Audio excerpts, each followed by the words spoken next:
So, with the holidays coming and having to entertain all of your huge extended family at your house, do you really wish you owned a tiny home so everyone couldn't come over? I'm sure a lot of us do.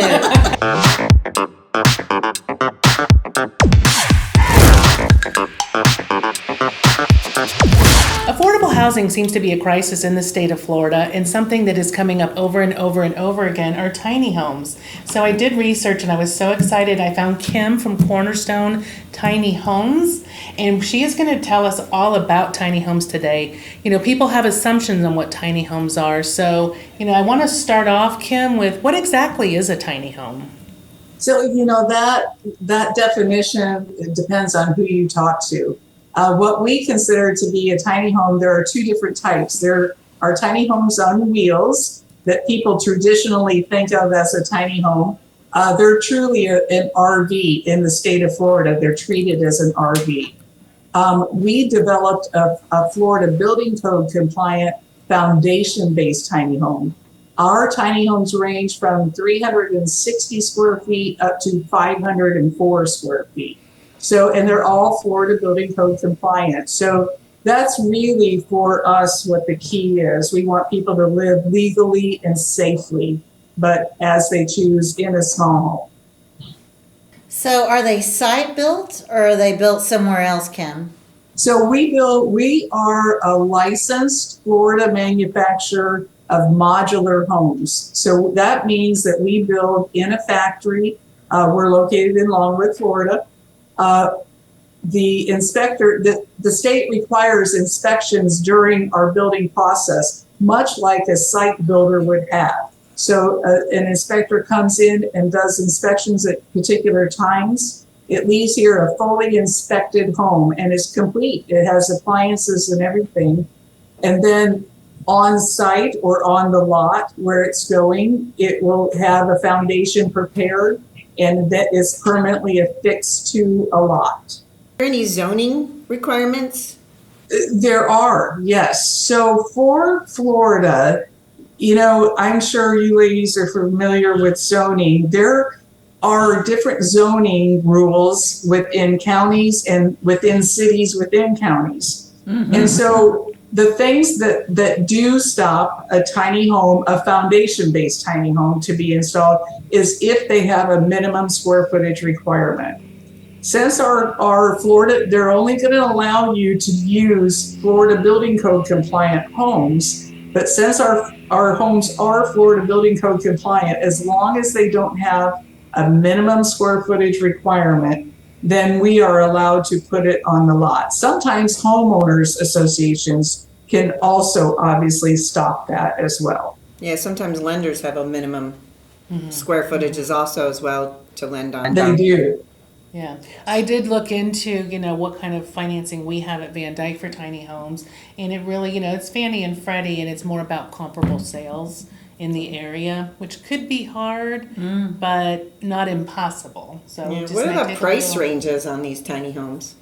So that's really lot dependent. I can tell you, of course, what the house itself is. Mm-hmm. Build that, we price that out. So for our smallest unit, they're at $91,000 plus sales tax, and then you're also going to need to have transportation wherever it is end up going to, right? The lot is so specific to the area. There may be impact fees involved. There likely is going to be, permitting fees, all of the different fees that different cities and counties assess. So, it's very lot specific, but I can say, generally speaking, a reasonable lot and that sort of thing is around $150,000 for a house with the site work that needs to be done. Now, something I found interesting when I was researching this, and I've gone to some presentations, is, everyone has this grandiose idea. I'm going to buy a lot, a single family residence, and I'm going to put a whole bunch of tiny homes. That's what I'm hearing out there too. Yeah. And my girlfriends, on my tribe I call them, we're all like, we're just going to buy a big lot, put all our tiny homes, live happily ever after. Mm-hmm. The thing is, these lots are single family residence. Yes, they're meaning not some single multifamily. family, so only one tiny home can go on the lot unless it's parcel released. Is that correct, Kim? That's right. Now, there are different ordinances across the state. For instance, we got one passed in the city of Longwood where we're located, and we can have a tiny home area, but it has to be a planned urban development, a PUD.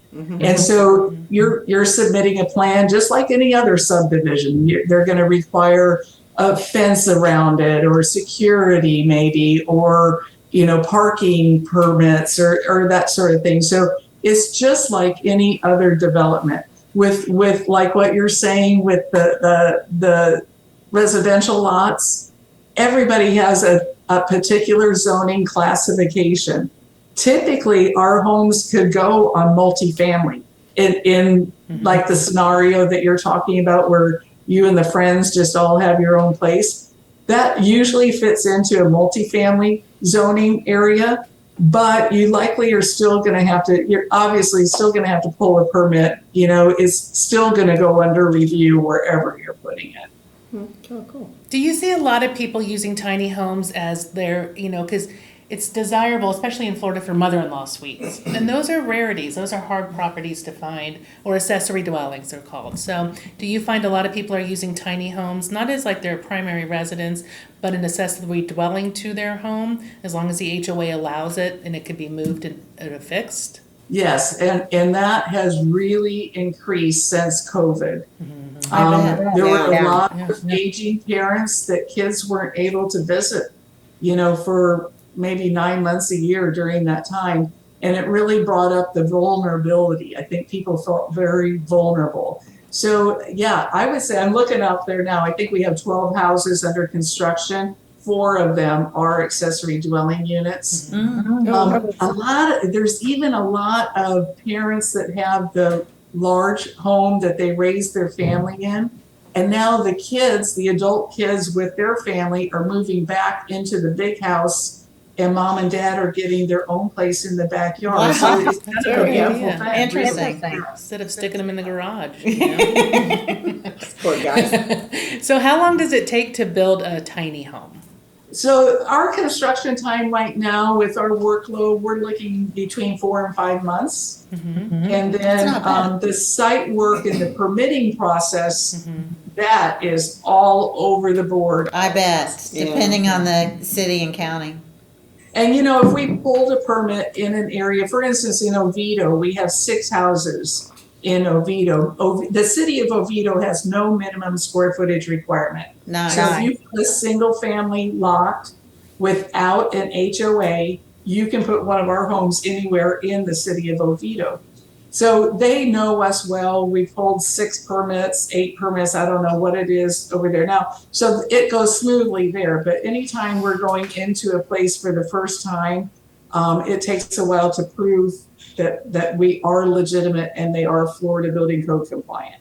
Good. So I'm just curious, over, let's just say, the past year, how many on average tiny homes have you put up in the state of Florida? Do you all keep track of that at all? I'm just curious. Oh, yeah. Last year, I think we had 33 that we did across the state.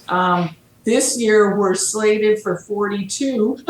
We're growing. So, Wow. yeah. There you go. Well, it's a new phenomenon. People are Yeah. talking about it, and like I said, You're seeing it earlier, on a HGTV? Yes, yes, and affordability and rent's so high, and so I went to 2 seminars, and thinking it was about the affordability crisis in the state of Florida, but it was about tiny homes. So I was so excited very to cool. research it, and then I found Kim. So I Awesome. called her one day, and we had this great conversation, and so I wanted people to understand the facts of tiny homes. There's a lot of pros. They're not dirt cheap, they're not expensive, and I think one of the best savings though is all utilities. Well, and there's still, she's saying a total of around 150. Where can you get a house around house. here Yeah. for 150,000? Brand new. It's just finding the vacant lot, finding the space for the tiny house. That's Yeah. going to be the challenge. Yeah. So I just wanted to put the word out there and just let everyone know what tiny homes are and how to contact Kim and Cornerstone Tiny Homes, with any further questions. So Kim, thank you for Thank your you time so today. much. Thank you for joining us today. Thank you so much for having me and reaching out. I really appreciate it. You're welcome. If you have any questions or ideas for future podcasts, please reach us at mortgagechicks@vandykemortgage.com. Please follow us on Facebook at Mortgage Chicks with Hot Tips. You can also find us on our YouTube channel at Mortgage Chicks with Hot Tips.